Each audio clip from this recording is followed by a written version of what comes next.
कृष्णाय नमः। गिरिराज गोवर्धन की उत्पत्ति का वर्णन। तो आइए कथा आरंभ करते हैं। बहुलाश बोले, हे देवर्षि, महान आश्चर्य की बात है, गोवर्धन साक्षात पर्वतों का राजा एवं श्री हरि को बहुत ही प्रिय है।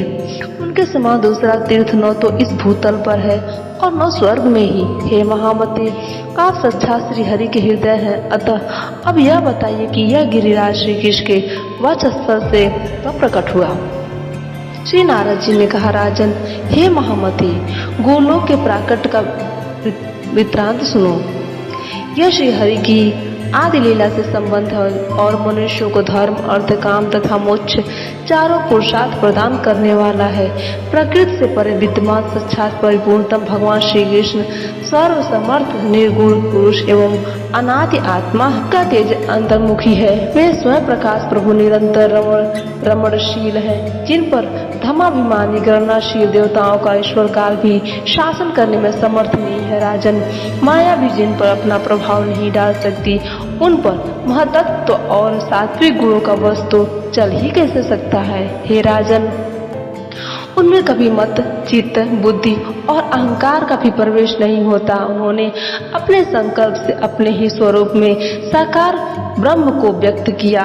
सबसे पहले विशालकाय शेषनाग का प्रादुर्भाव हुआ, जो कमल नाल के समान श्वेत वर्ण के हैं। उन्हीं की गोद में लोक वंदित महालोक गोलोक प्रकट हुआ, जिसे पाकर भक्ति युक्त पुरुष फिर इस संसार में नहीं लौटता।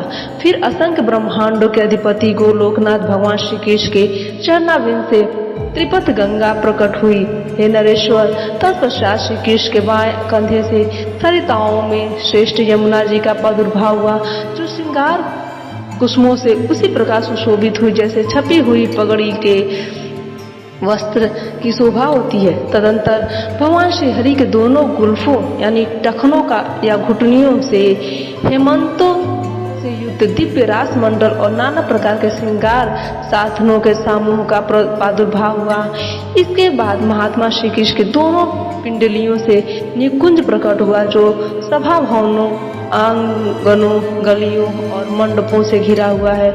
वह निकुंज वसंत की माधुरी धारण किए हुए था। उसमें कूजते हुए कोकिलों की काकली सर्वत्र व्याप्त थी।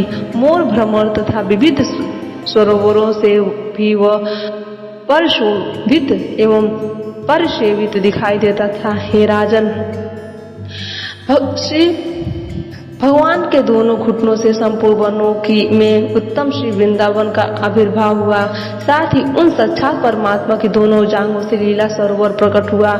उनके कटिक प्रदेश से दिव्य रत्नों द्वारा जटित प्रभामयी स्वर्ण भूमिका प्राकट्य हुआ और उनके उदर में जो रोमावली है, वे ही विस्तृत माधवी लताएं बन गई। उन लताओं में नाना प्रकार के पक्षियों के झुंड सब ओर फैलकर कलरव कर रहे थे। गुंजार करते हुए भ्रमर उन लता कुंजों की शोभा बढ़ा रहे थे।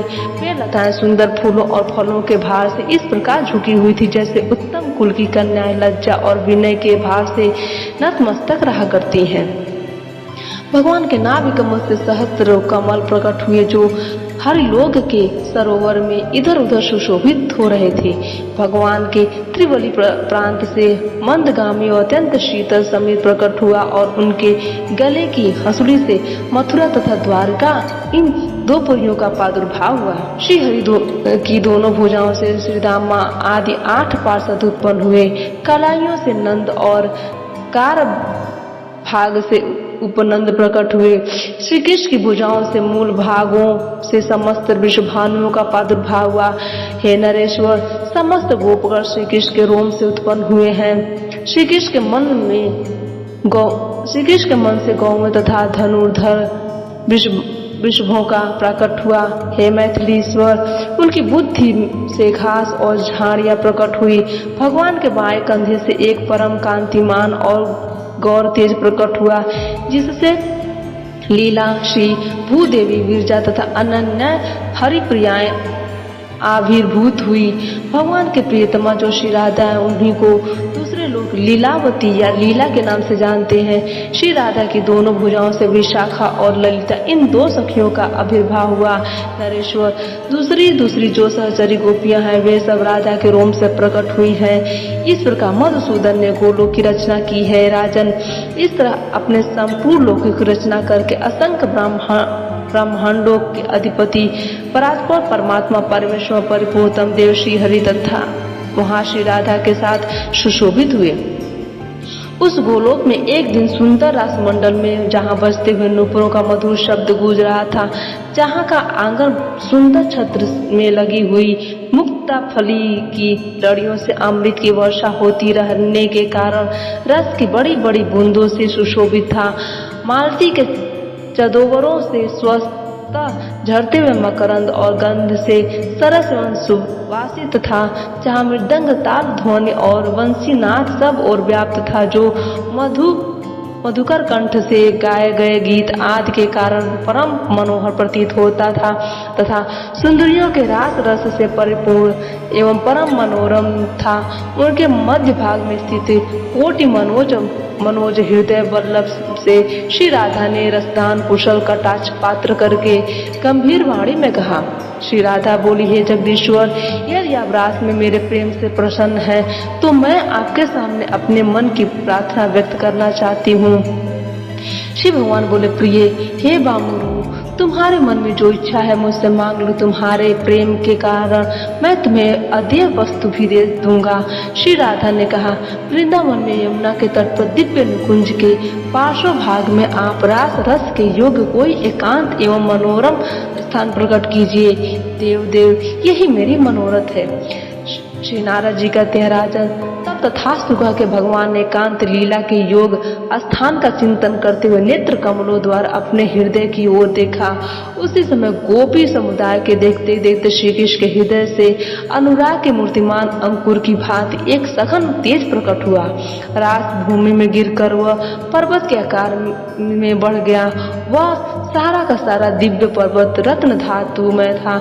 सुंदर झरनों और कंदराओं से उसका बड़ी शोभा थी।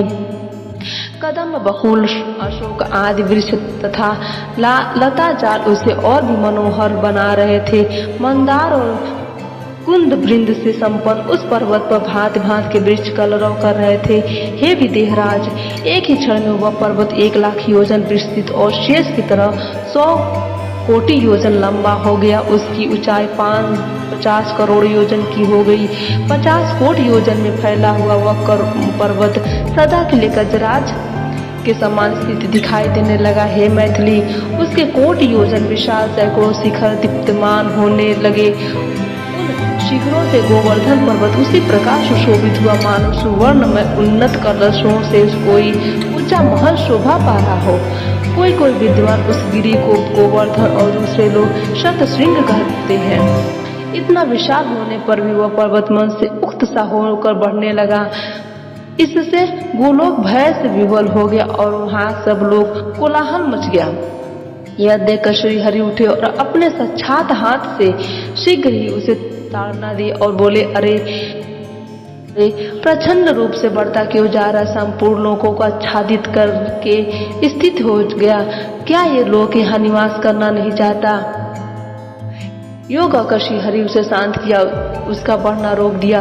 उस उत्तम पर्वत को प्रकट हुआ देख भगवत प्रिया श्री राधा बहुत प्रसन्न हुई। राजन, वे उसके एकांत स्थल में श्री हरि के साथ सुशोभित होने लगी। इस प्रकार यह गिरिराज अच्छा श्री कृष्ण से प्रेरित होकर इस ब्रज मंडल में आया। वह सर्व तीर्थमय है। लता कुंजों से श्याम धारण करने वाला यह श्रेष्ठ गिरि मेघ की भांति श्याम तथा देवताओं का प्रिय है। भारत में पश्चिम दिशा में शाल्मद्वीप के मध्य भाग में द्रोणाचल की पत्नी के गर्भ से गोवर्धन ने जन्म लिया। महर्षि पुलस उनको भारत में ब्रज मंडल में ले आए। हे विदेहराज, गोवर्धन के आगमन की बात मैं तुमसे पहले निवेदन कर चुका हूँ। जैसे यह पहले गोलोक में उत्साह उत्साहता पूर्वक बढ़ने लगा था, उसी तरह यहाँ भी बढ़े तो वह पृथ्वी के लिए एक ढक्कन बन जाएगा। यह सोचकर मुनि ने द्रोण पुत्र गोवर्धन को प्रतिदिन क्षीण होने का श्राप दे दिया। जनों, आज की कथा यहीं पर समाप्त होती है।